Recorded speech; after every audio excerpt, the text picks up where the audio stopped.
What's going on, everybody? Welcome to episode 44 of the Abstract Sports Podcast, where we are bringing sports back to life with a unique perspective on the game from abstract yet popular angles. We're coming at you live on Facebook. As always, please share this broadcast with your friends and family if you're just stopping in. Spam those Facebook emojis to react to the things I say and let me know whether they are good, bad, or terrible, or sad. I don't say many sad things, but if they are sad, please let me know with those emojis. But let's just get this party started.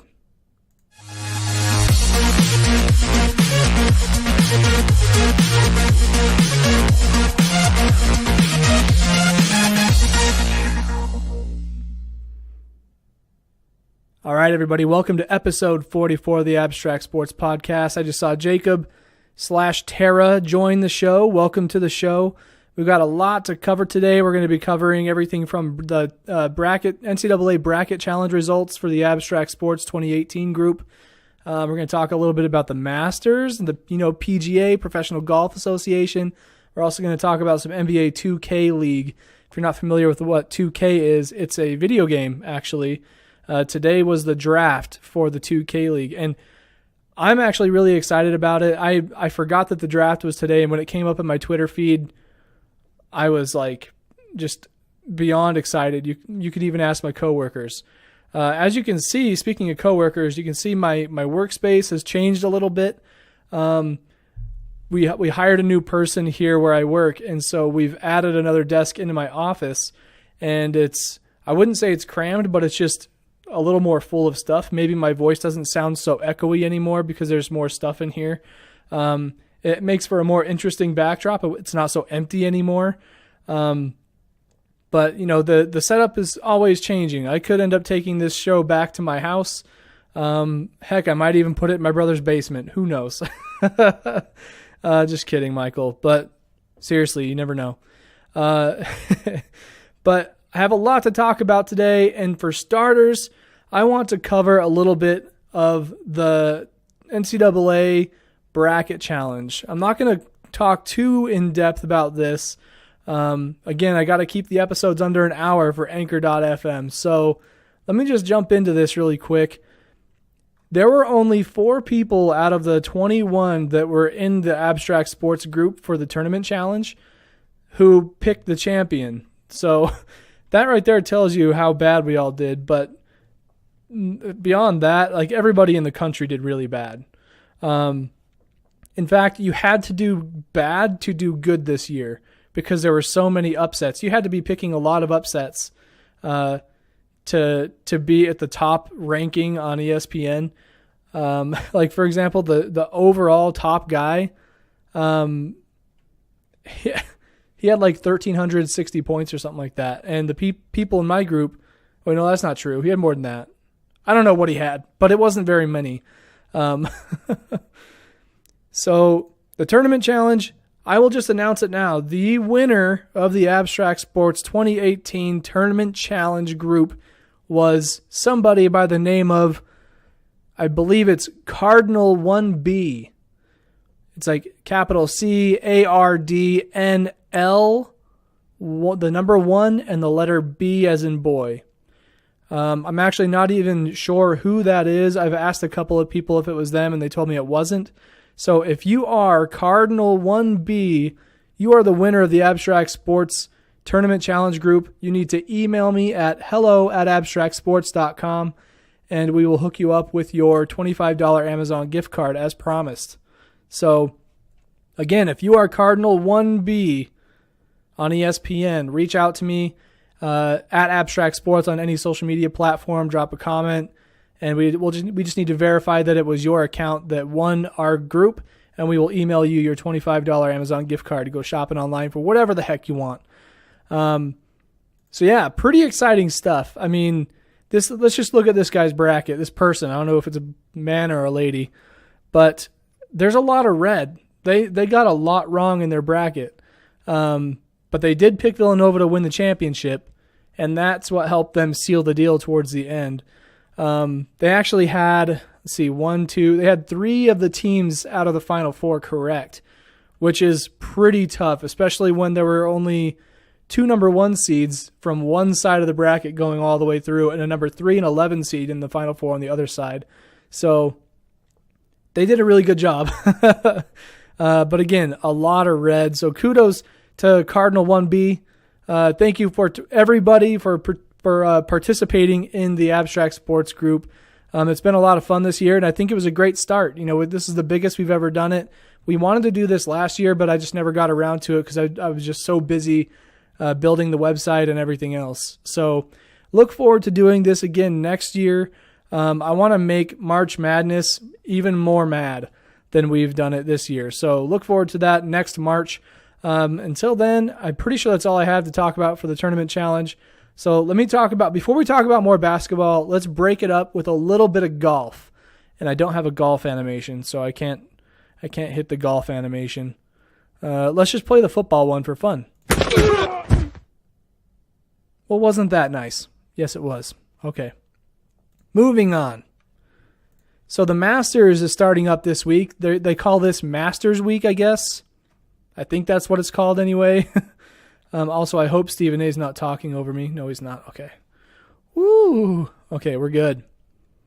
So here is the schedule as I see it according to ESPN.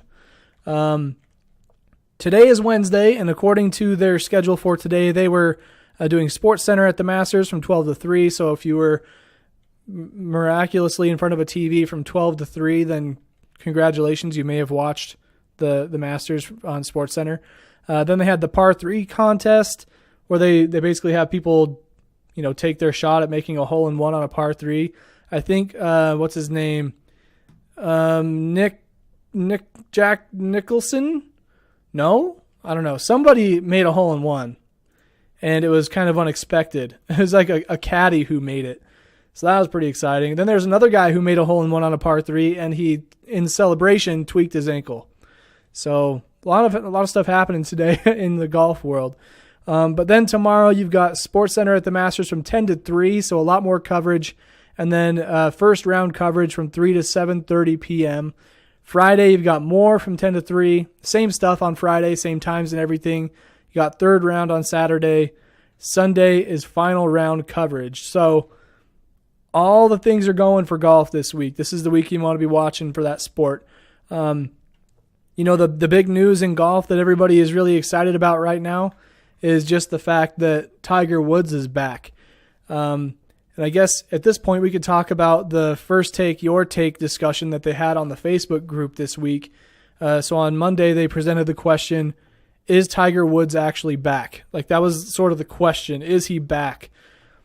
And the thing about the questions they keep asking is that they are so vague or so subjective. If you take them literally, you miss the point completely. But I think that's just to stir up a conversation and cause a frenzy with people. And it kind of bugs me just because I know that they're doing that. But Michael on Facebook says he dislocated his ankle and popped it back into place. Are you serious? Man, that's nasty. I've had a pretty bad rolled ankle once, but I don't think it was popped out of place. That's gnarly. Oh, geez. Yeah, Michael, like I said, he's got the whole week off, so he's just been watching golf, watching soccer, watching all those other sports that are on during the day, like baseball. Jeez, that's crazy, though. Dislocated his ankle. That's pretty gross. But the question this week about Tiger being back, the part that bugs me about it is like, okay, he qualified for the Masters. He's among the favorites to win it this year. And you're asking, is he back? It's like, yes, he's back because he made the cut. He's there. He is back. Because he is golfing in the Masters, he's back. Doesn't even matter if he's competing. If you take their question literally, yes, he is back. He is competing for the Masters, okay? There's the quick answer. Like I feel like there's always a quick answer, then there's a long form answer that they're looking for just for the debate of things. And so to answer their question, it's kind of hard to tell if he's back in terms of the way that they want us to answer it. I think what they mean by is he back, meaning is his skill level back up to what it was? before he was injured and had off the turf problems. I don't know what you say there, off the turf for golf instead of off the court, off the field, off the course problems. But it's kind of hard to tell if he's back until he can succeed at that highest level. He's qualified. He's golfed really well. I've seen him chipping balls in from off the green, and he seems happy. He's happy to be back on the course. But until he wins one of the majors, I don't think you can say that he is back. But once he does, you can just continue that discussion of, is he the greatest golfer of all time? A lot of people would probably tell you, yes, he is. And I think one stat that I do remember is, I want to say it was John Daly. He won a Masters or like a major golf tournament at the age of 40, 49. What was it? I don't. The whole point of it was that there was a 9-year span between his major wins, and one of them was in like his 40s or 50s, and the other one was like 9 years prior. And so they were looking at that as a significant fact, because it's not very often that somebody will come back and win in that old age, because they have younger competitors that are coming at them, like Jason Day, Jordan. I don't even know if Jason Day is in this one, but Jordan Spieth. That's really the main guy that I can think of. I don't know golf, guys. Okay, Phil Mickelson, Mr. Lefty. I know that guy. But it's kind of cool to see Phil Mickelson and Tiger, in the same tournament. It's like old times. But I'm excited for the game of golf just because Tiger is back, because that's what I grew up. I mean, in terms of golf, that's what I watched when golf was on. When Tiger was playing, my dad had the TV on and he was glued to it. And I don't think it was necessarily because of Tiger, but that's when golf was exciting. And so just because Tiger's back, people are going to watch because they know what he has gone through and they want to see him succeed. Because, I mean, if you think about it, he had like drug problems. He got pulled over and, arrested, taken to jail. He had girl issues where he didn't drive his vehicle into a tree or something. Oh, geez. There's just so much stuff going on. Cheating on his wife, affairs. Well, these are things that like the lower tier human beings go through. It's things that we hear about every day. Somebody went through something like that or whatever. And it's on a more human level. And so when you see somebody like Tiger Woods go from being potentially greatest golfer of all time down to, stooping to the lowest of the low levels of human life, and then coming back from that, it kind of shows resiliency as a human and what you can do, what you can go through and prevail and still come out on top. I think a lot of people can relate to that because they have problems in their own lives. And so if they can see perhaps one of their idols in Tiger Woods start at the top, go all the way down to the bottom, and then make it back up to the top, then I think that gives those kind of people some hope that they can come out of that hole as well. So, I mean, how's that for some golf talk? I mean, there's definitely some things you can bring out of that. I mean, golf is one of those sports that I can relate to my life in a big way because I go golfing a lot in the summertime. It's kind of like a lifestyle thing. You go to have a couple beers with the guys on the golf course, or, it doesn't have to be guys, whoever's on the golf course.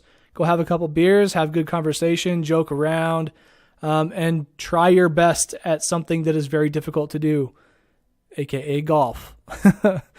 There's a lot of muscle memory and a lot of practice that has to go into that sport to be successful at it. And it's very frustrating because of that, because you feel like you've put in a lot of work to try and get better, and then you don't. Sorry, my phone's kind of blowing up, just checking some notifications. We're good. Man, I'm so excited about the next topics upcoming, but golf is really exciting right now. So if you're a fan of golf, I definitely recommend you look at the TV screen, watch some golf. Right now is kind of a happening time for the sport. It's sort of I wouldn't call it a transitional period where, Tiger Woods is back, but there's no telling how long he's going to be back for. He's still kind of older. He could probably golf for another 10 years if he stayed healthy. He may not be successful, but you never know when he's going to disappear. And when he disappears, that's a big name in the sport of golf that's going away. And the sport is going to need to find a new icon to to help them stay afloat. I just feel like golf went underground when Tiger went underground. So that's just my thoughts, though. That's all I've got really for the Masters. I mean, I'm not even sure how many people watch the Masters. I just know that because Tiger's back, a lot more people are. So I hope that segment was kind of cool for you guys. I mean, I don't talk about golf all that often. I typically stick to the main sports. But I'm going to kind of shift gears here a little bit, and I want to tell you guys sort of a plan I have going down the road with this podcast. I do have some pretty cool insight and pretty cool perspectives on all different things about sports. It's not really just anyone's sport, but just how sports can relate to real life and what sports can do for the human condition. And while I love sharing those things, I also find myself trying to make up things about other sports that I don't know too much about to get my point across. And like when football season's around, I feel like I'm really struggling trying to get myself together, and like I kind of fake things sometimes, and I just don't feel like it's my authentic way of doing things. It's not how I want to do it. So just know that somewhere down the road, I'm not entirely sure where, but I have a feeling that this podcast, I'm going to actually divert from the Abstract Sports Podcast. I'm going to give my podcast a new name, and it's going to be mostly about basketball. But don't fear. Do not fret. I will still give you content about other sports. It'll just come in a different format. And my reasoning for that is it'll be just more valuable for the Abstract Sports brand. For example, the podcast is going to be all about basketball. I can talk about that stuff forever, whether it's the NBA, whether it's college, or even the NBA 2K league that's just getting underway in a couple of months or month and a half or whatever it is. And so I can turn basketball into a weekly 1-hour podcast, maybe even less. I just find that people are taking in content in smaller amounts. And so I don't want to fluff up my podcast just to cover a bunch of sports and hope I'm getting people to follow. I would rather talk about things that I know the most about and bring the most value because of that with the podcast. So the Abstract Sports Podcast will still be a thing. Whenever we do an episode that pertains to multiple sports, we will put it under the Abstract Sports Podcast name. But my basketball podcast is going to be called something else, like, all these shows you see on ESPN, like The Jump, or another one I've seen that I really liked, but it's taken is like From Downtown, some phrase that has to do with the sport of basketball. And I'm going to talk about just basketball on there. So I don't know how far out that is. I would love to try and get other people on my team to perhaps do their own podcast segments about different sports that they enjoy the most. That way we could be getting some content in those areas, but I'm also able to focus on something that I really enjoy and can provide a lot of value in, which is basketball. And the tough part is we can't pay people. We don't have any money, obviously. We're just a little startup thing. So if you enjoy talking about sports, if it's maybe about football or soccer or baseball or golf, whatever it is, bowling, I don't care. If you have enough insight that you can start a podcast about it or even just write about it, let me know, and we can find a way to get you involved. It might be just a good way for you to figure out how podcasting works, and then you can go off on your own and start your own thing. But I'm always looking to get some help in different areas so that we can expand. So there's that little tangent for you guys. Excuse me. And now to jump into the topic that I'm actually really stoked about. We'll kick it off with a little bit of an update on the NBA. So the NBA. Oh, sorry, I have to do something real fast. Let me do this transition. Hold your horses. Here it comes. Nice. I noticed actually in the last episode, I ended up using a baseball animation transition instead of the basketball one. They're right next to each other in my program here, and the spelling is very similar. Basketball and baseball. There's two missing letters from one, and they're right next to each other, so it's easy for me to click the wrong one. The NBA, I'm not going to go into standings really because I've already covered that the last couple of podcasts that I did, I think. But there's only 1 week left of the regular season in the NBA. Can you guys believe that? Like that kind of blows my mind a little bit because it seems like it was just yesterday that Gordon Hayward broke his ankle. You know what I mean? And so it's just weird that the end of the season is upon us. I've already noticed that the Lakers are out of contention of the playoffs since like a week ago. And now the Jazz have jumped up to the 4th spot from the 10th spot just a couple of short weeks ago. The West is pretty tight in those bottom seeds. So it's going to be very interesting to see where this all pans out because just a couple days ago, the Jazz were the number 6 seed and they were going to be playing the Portland Trailblazers. Now they're the number 4 seed and they could be playing somebody else. I don't remember who it was, but yeah. So, I mean, if that flux in positioning over the last couple of weeks doesn't tell you anything about the state of basketball and the competition that there is in the different conferences, I don't know what will. That's pretty dang close. And every team has about 5 games left. Some teams haven't played they could be a game off here and there, but there's about 5 games left in general. And in 7 days, the regular season will be over and the playoff seeds will be locked in and postseason will be underway. The most exciting time of the year for me. I love playoff basketball. So really looking forward to that. But in the meantime, there's something else that's happening in the basketball world that's a little bit more under the radar for some people, but it's something that I'm definitely paying attention to because it's going to have a huge impact on the sport of basketball in general. So I don't know how many of you out there, I know Michael here in the comments plays this game, but there's a game called NBA 2K. This franchise started a long time ago. Let me actually look it up. NBA 2K. There's got to be like a wiki on this. Where is it? Here we go. So NBA 2K started back in 1999. It was the initial release, and shout out Wikipedia for bringing the notes up. And 2K was initially on the Sega Dreamcast. And this is, if anybody's been involved with gaming, when I say these types of things like Dreamcast, you're going to be taken back a little bit. You're going to be like, whoa, that was so long ago, man. But back in 99 when NBA 2K came out, Allen Iverson was the cover athlete. There was some commentary by Bob Steele and Rod West. I don't even know who those guys are. Holy crap, that's so crazy. And so you can imagine if NBA 2K came out in 99, they were kind of trying to play off of like the turn of the millennium, going into the 2000s. They wanted it to be like a game that broke into the millennium and they kind of took it by storm. Well, they kind of did. It took them a long time, but with the way technology has been improving and growing, with the way that Twitch streaming and online gaming entertainment has grown, 2K freaking blew up. I don't know how else to put it. Like when 2K17 came out and the way that you could select, oh man, I'm going to get into so many different things that people don't even know what I'm saying.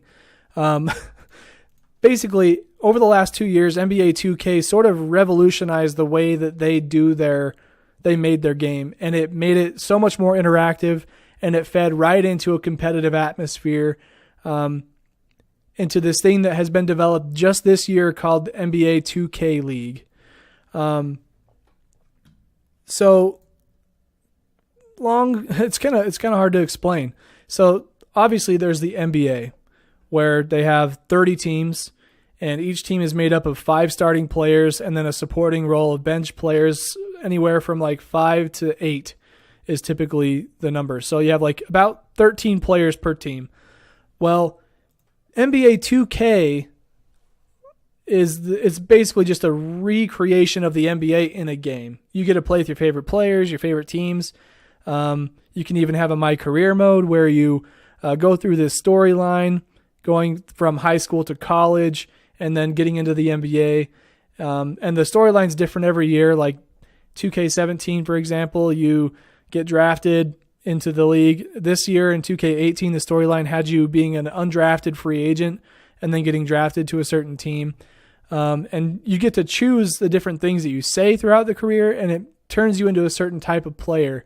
But one thing that they did over the last couple of years that really set it apart from the other 2K games in the past is that you're able to create your own player archetype. And what that means is, for example, you have 5 different positions in basketball. You got point guard, shooting guard, small forward, power forward, and center. And each of those positions kind of have different roles. So you could be a point guard that is mainly a passer, like a John Stockton or a Steve Nash, not necessarily a scorer. Or you could be somebody like Steph Curry or Damian Lillard, where your primary goal is to score the ball, and it's usually from the three-point line.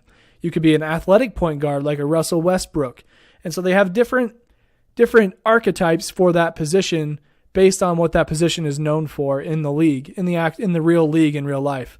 And a lot of these terminology, these phrases, kind of carries over into the other positions as well. For example, my guy in NBA 2K18 is a playmaking slasher, which means that my role is to drive the ball into the lane and pass the ball out to an open teammate, or cutting through the lane without the ball, trying to get open so that I can score, which means that most of my scoring is meant to come from down low in the paint or mid-range.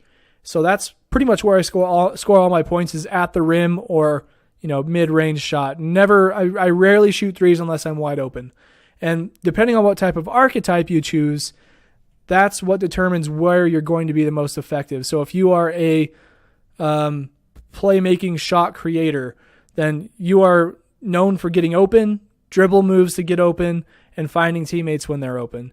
If you're like a sharpshooter, that means you shoot from 3.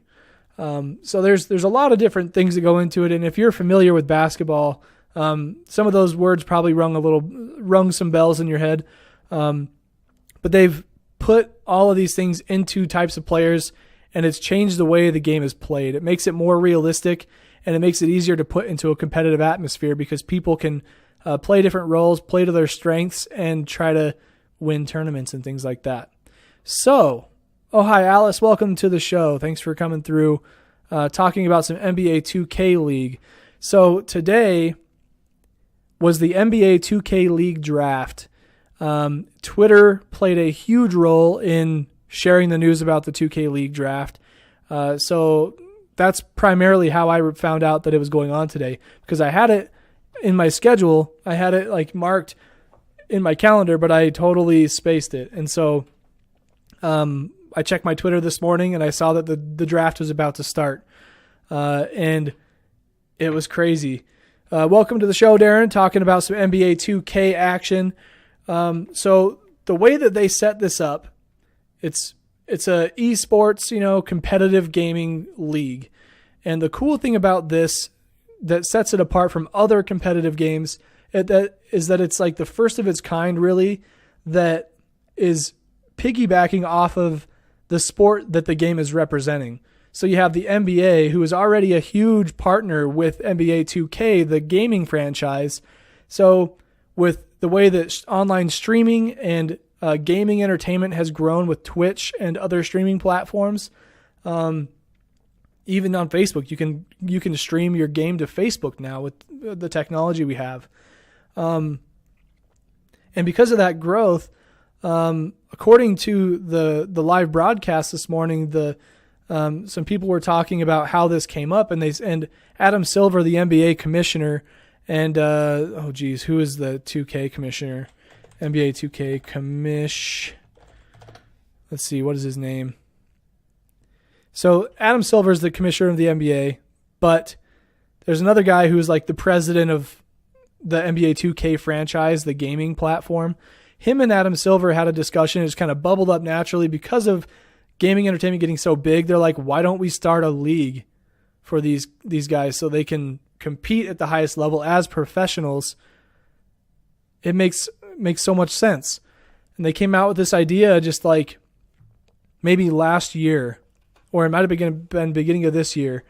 And so the way that they did it is they used 2K18 as the game to help promote the recruiting process for finding the most talented players in the game out there. Like just finding them and giving them a place to compete and show what they're worth.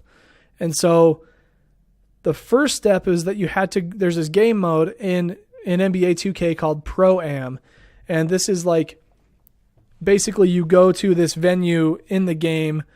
And if you can imagine, it's kind of like you're running around this little world. It's called the neighborhood. And there's a building that says the venue or the arena, whatever it is. I don't remember what it's actually called. You go in there and you can play pickup games with strangers from all over the place, like real people in the game. So you would put together a 5-person team. You'd go against another 5-person team, and you're playing against a bunch of strangers from anywhere in the world, really. And the first step in becoming available in the draft for the NBA 2K League is that you had to win, I think, 40 or 50. I think you had to win 50 Pro-Am games or something like that. And if you did that, you qualified. And then from there, they cut that. Like they had a number of like 72,000 entrants up to that point.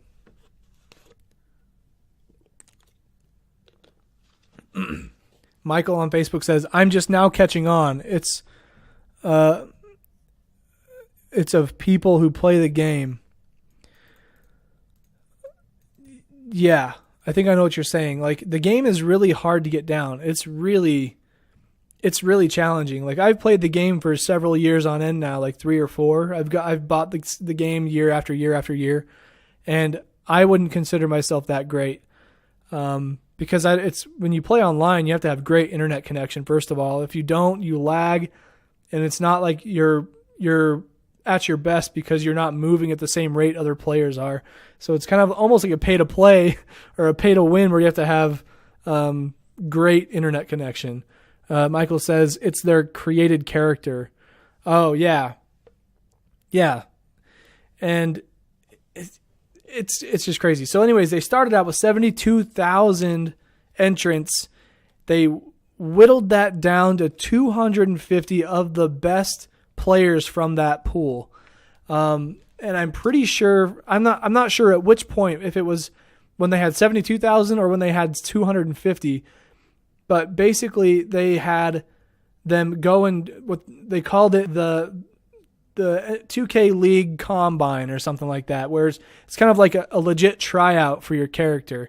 And it was like a gauntlet of games. You had to play at least 40 games so that they can generate stats for your character to go off of for the draft and to determine if you're going to be made available for the draft.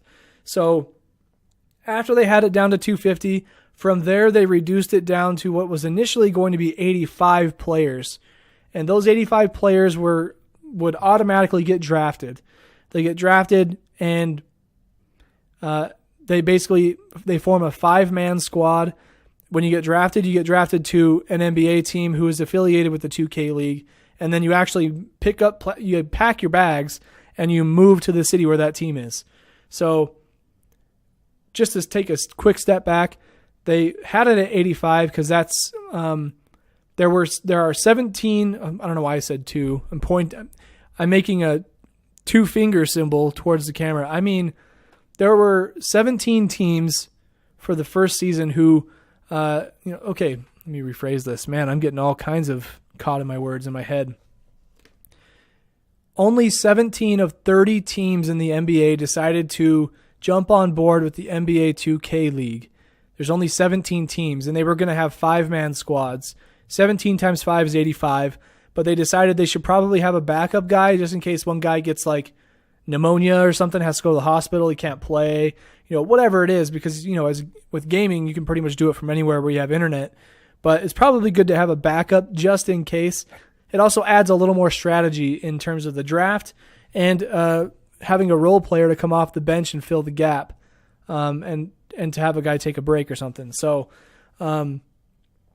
with that increase to a 6-man roster, there were 102 spots available So if you are in the top 102 players in the world, then you are going to get drafted in the NBA 2K League to one of the 17 teams that were available. And they did a snake draft, so that means, it starts with the number 1 pick, goes down to 17, and when you get down to the bottom at 17, it just wraps around. So the number 17 from the first round gets to go first in the second round, go back up to number 1 for the last pick of the second round. So if you've done a fantasy draft of any kind, you've probably done a snake draft.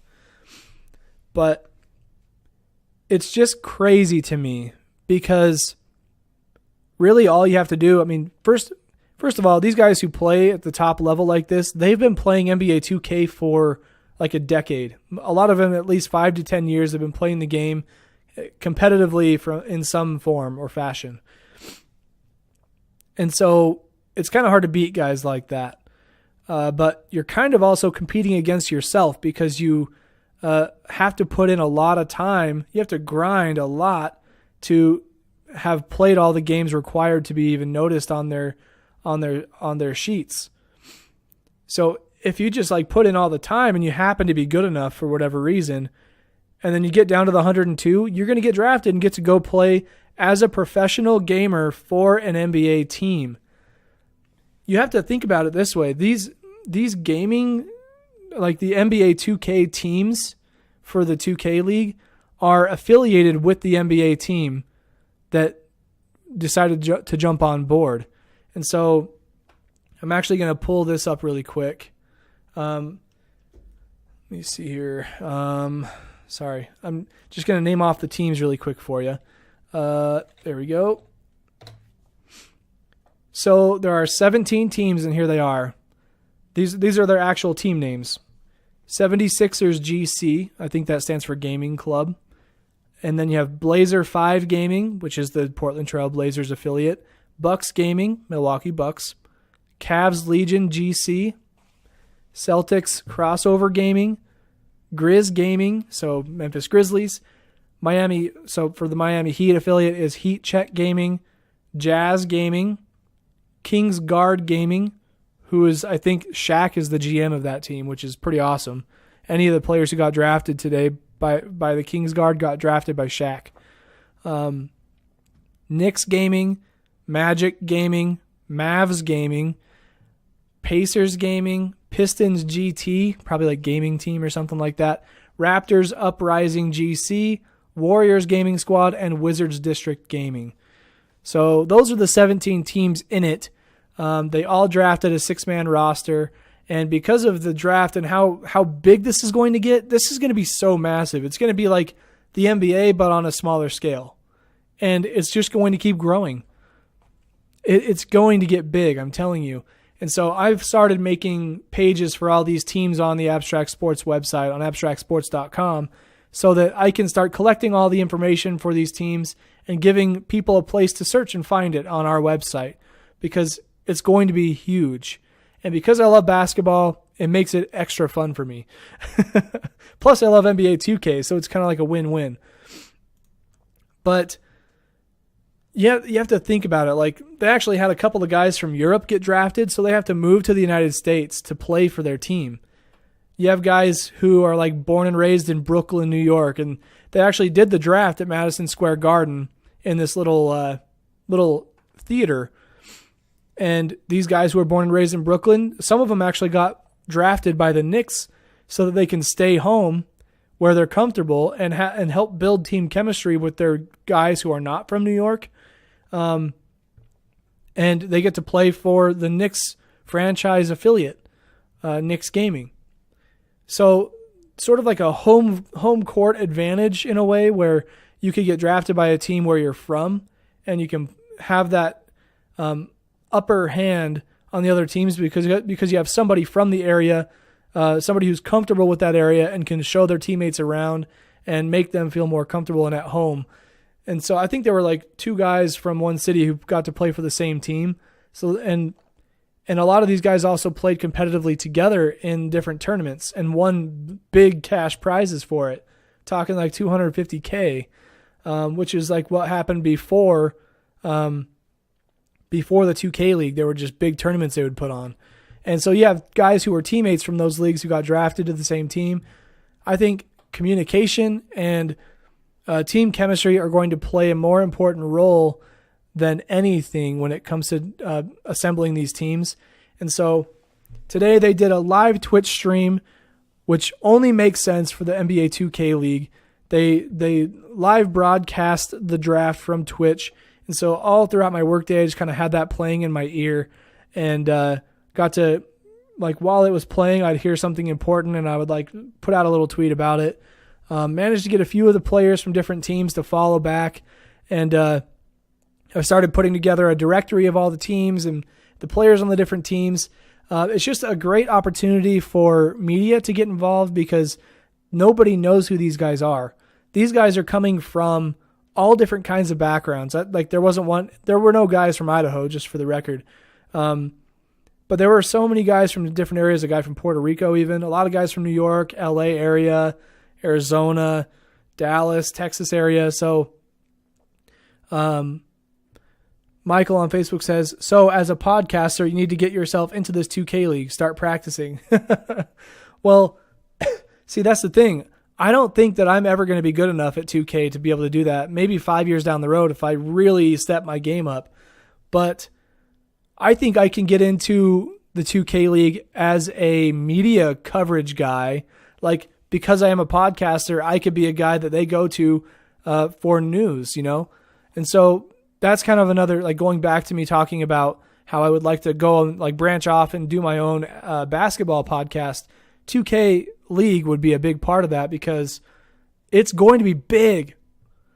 And being in the live broadcasting area or like arena makes sense for me to go into a 2K league broadcasting area. So that's where I think I need to practice more and get on top of my game and get to know these guys. So I thought it was important for me on the Abstract Sports Twitter account to go out and follow these guys, follow the teams, follow the league, retweet the important things and try to get followed back, and then put out articles and podcasts and segments about these teams and how I think they can succeed so that I can become a reliable source of information for the league and the people who like to watch it. And so the whole idea is like I want to put myself in a situation where I can be successful covering something about sports or getting involved in the sports arena. And this is one area that I'm like, there's a lot of potential here because it's so new. It's like in its infantile stages, they're willing to do anything. And because I have a design background, that probably helps a little bit. But the thing that I'm most excited about is just how real this is. I mean, you've got to think about it. These guys are coming from their different backgrounds. They had regular jobs. Most of them did anyways. Regular 9-to-5 jobs working as like delivery guys. There was one guy who told a story. He's like, I can't believe this. You know, a couple of years ago, I was a delivery guy. I would deliver packages to the Madison Square Garden area and around here.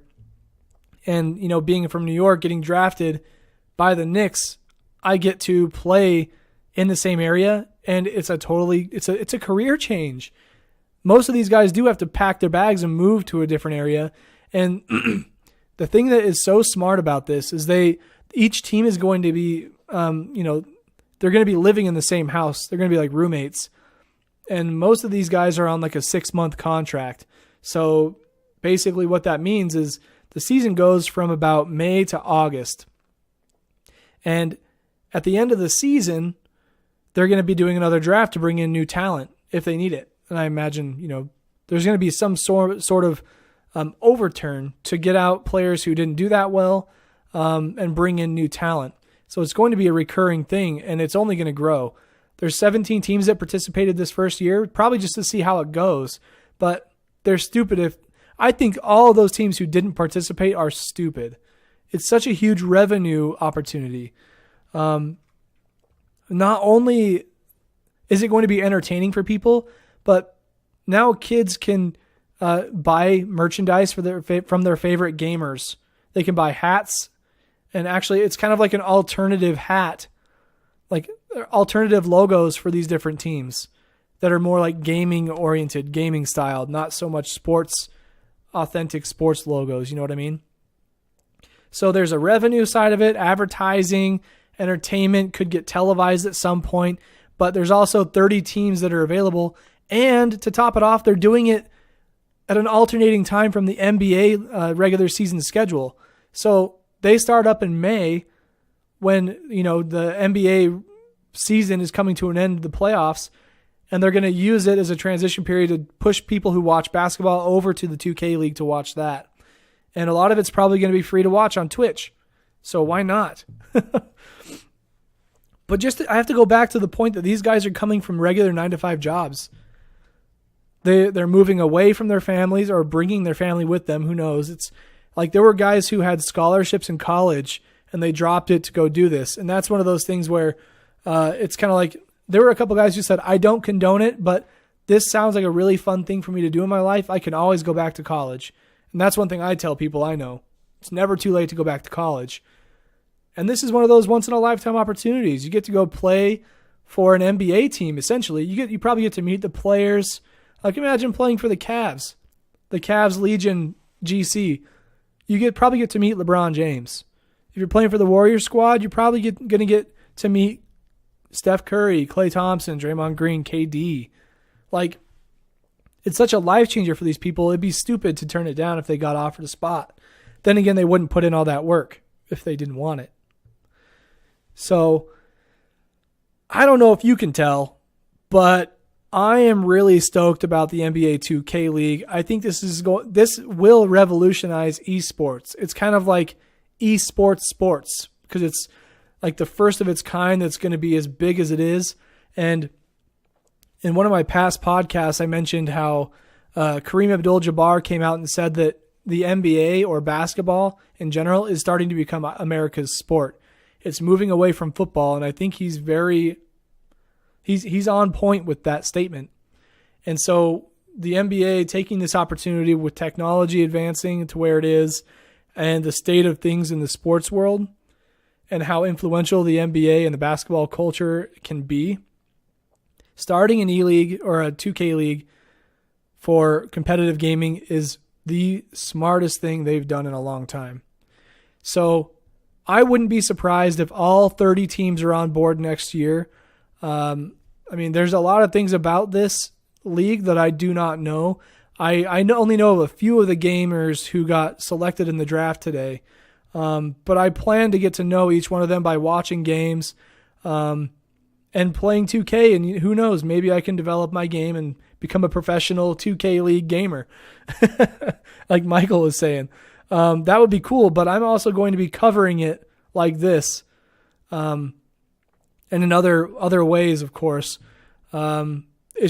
It would be a missed opportunity for me if I didn't try and cover it, just like it would be a missed opportunity for those hardcore gamers who pursued their dreams of earning money while playing a game.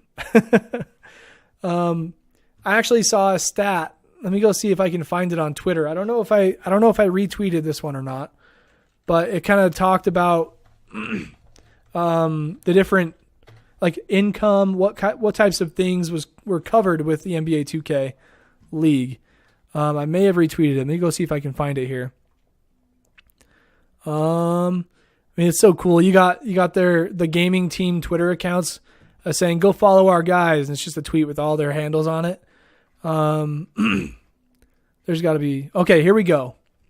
And this is courtesy of Cycle. You can follow them at BYCycle on Twitter. ByCycle. Their tweet says, getting paid to play 2K. This is incredible. 2K League players by the numbers. These players earn $32,000 to $35,000 over 6 months. Okay? Think about how much you make in a year right now in your 1 jobs, 2 jobs, whatever you do. Now imagine $70K a year on average. That's how much these players are making at the most, $70K a year, but they're on 6-month contracts from what it seems, from what this is saying. So 6 months, $32 to $35K. Why would you pass it up? If you're going to college and you drop college to go play in the 2K League, you're making $32 to $35K. that could pay your tuition and more. I mean, also on top, that's not even all of it. You think like, okay, well, 35K over 6 months. How are you going to survive off that? Well, they get health insurance, full coverage, and a retirement plan. Housing and relocation costs are covered. So if you're moving, just think you don't have to pay rent. Housing costs, that probably covers food to an extent. And then, not to mention if you win a championship, there's a $1 million prize pool spread out over season and playoffs. So on top of your 32 to 35K, if you're good, you could win a lot of money. And to top it off, the last stat really gets me. These guys are going to be making more than a minimum G League salary. G League, if you're not familiar, is the developmental league. Used to be called the D League, but now it's the G League. It's sponsored by Gatorade. They are not a paid sponsor of this broadcast, but they should pay us. So that really puts it in perspective. The cool thing, while I was watching this broadcast today or listening and stuff while I was at work, there was a mom on there. Like when a kid got drafted, he brought his mom up there and they interviewed him and his mom.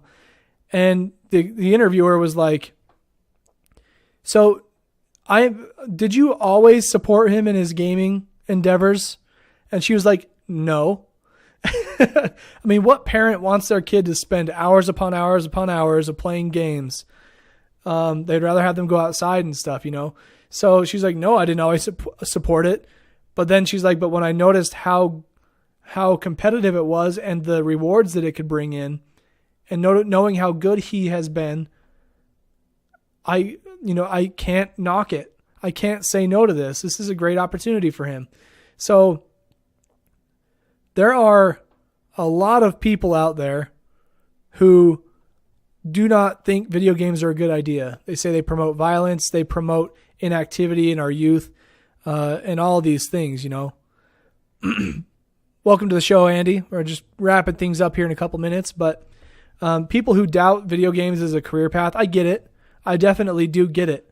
I think you should probably pursue education, have video games as a side thing if you really enjoy them that much. I mean, like I have a passion for video games to the extent that I play them quite a bit throughout the year, but I'm not so serious that I want to make a living doing it. If I could, that would be awesome, and I would totally do it. But that's just not for me. I don't. The way my life is set up and everything, and my certain interests and stuff, it's just not for me. But if you over time get good enough at a certain game, or you get good enough at something, why wouldn't you pursue the highest level of doing that thing? Like, you find out you're really good at 2K. You've got a lot of followers on Twitter. Maybe you have a YouTube account. You stream on Twitch, and you have a lot of people who are your fans. Why wouldn't you take that to the next level to promote your brand, but also get better at a game and earn a lot of money doing it? So I think, one thing that I did kind of mull over during the draft was like, how much are they taking into account the available players, like what their following is like? How much of an entertainer are they? Are they looking at entertainment at all as a quality in these Twitch streamers? Or are they looking for just skill? I mean, obviously, I wouldn't even say they're all Twitch streamers. Some of them probably have never streamed. I would say more than half of them never streamed in their life. They just kind of like play the game a lot, and they decided to go to the competitive level. But I wonder how much of it they took into account for that. Like, when they were weighing options, say they had two different players, and one of them had a lot of charisma, and he had a live Twitch stream, and he has a lot of followers. If their skill level is about the same in terms of numbers and position, things that they're good at in the game, if one has more of a presence online and it's a positive presence with a lot of fans and viewers, it can help grow the fanship or viewership for that certain team. It's a revenue boost.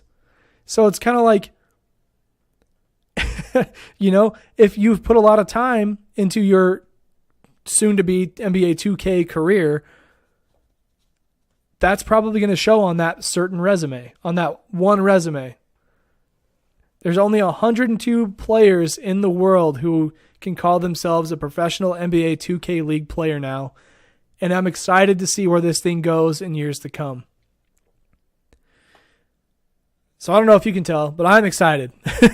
I am excited about the NBA 2K League. It's going to revolutionize esports as we know it. And I have to say congratulations to the 102 elite players who made that list. Who knows, maybe in the near future, we could see 180.